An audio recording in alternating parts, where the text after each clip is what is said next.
Hi, this is Hank reporting from Kyiv, and this is my update on Russian-Ukrainian war. Let's see what happened around Ukraine in the last 24 hours. Ave Caesar. Modern Knights Duel in Ukraine. How did Tide to survive?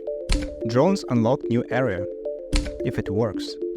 The French-German enterprise KMW Plus Nexter Defense Systems, which produces some of the best and most technologically advanced artillery systems, Caesar, signed an agreement with Ukrainian government for maintenance of large guns, licenses for production of 155mm shells, and 3D printing of spare parts.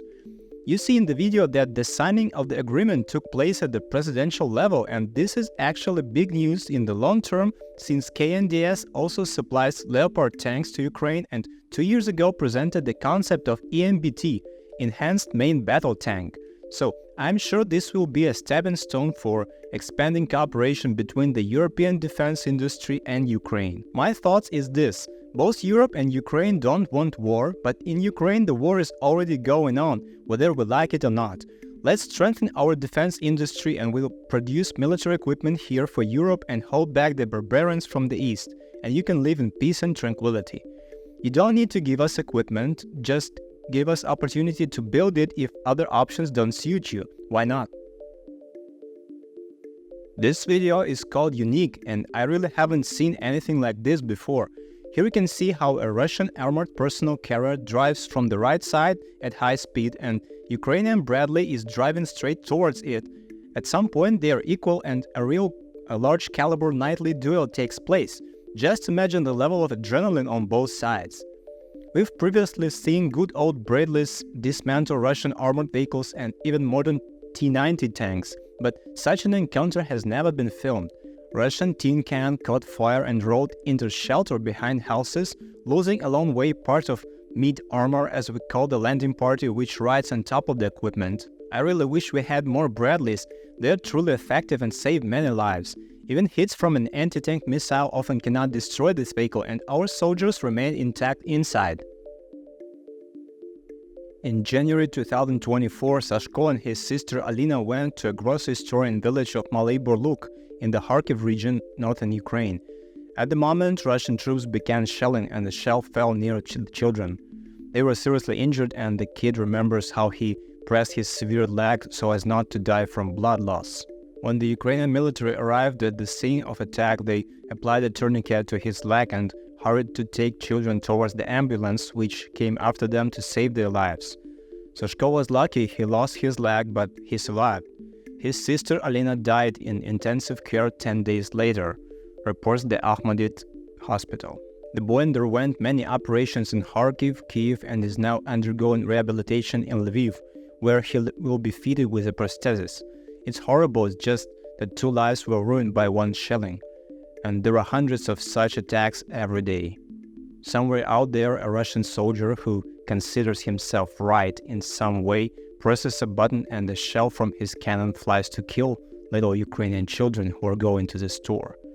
There's no need to say that we will not know the whole truth. Russians came to our land with weapons. This is enough. If you want to help, take political steps. Ukraine is a legal state and we respect international laws, but what Russia's been doing here since at least 2014 is simply terrorism. It's a pity that no one understands this right away. Unfortunately, I didn't understand it right away either. I will leave the link to the original post with this story below this video.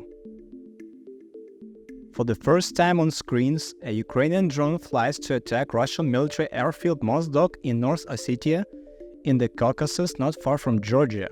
All of Ukraine knows about the town of Mozdok with population of less than 40,000 people because bombers take off from there and bomb our cities at night. I often wake up from messages like 4 aircrafts took off from Mozdok airfield at about 3 a.m., which means that in an hour it will be loud and there is a danger of sudden death again.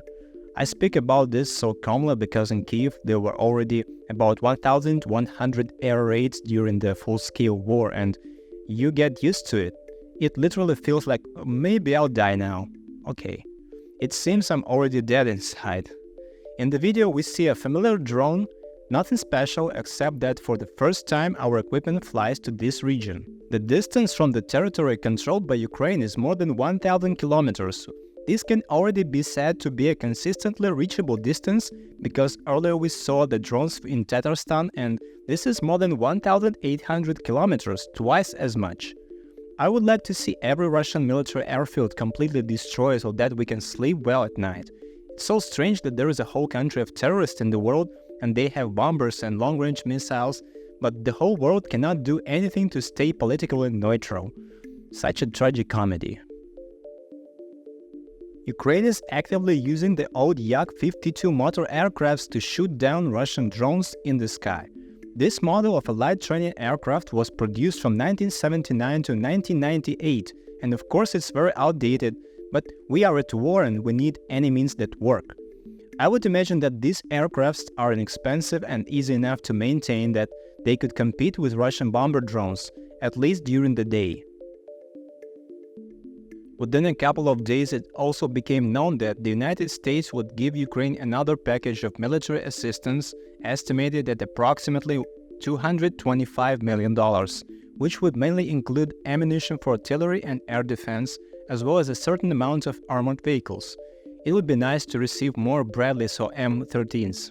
France signed a defense agreement and President Macron announced that by the end of the year he would supply Ukraine with a batch of Mirage 2000 jet fighters, which are even superior to the F-16s in some aspects. Putin gave a press conference which I haven't watched yet.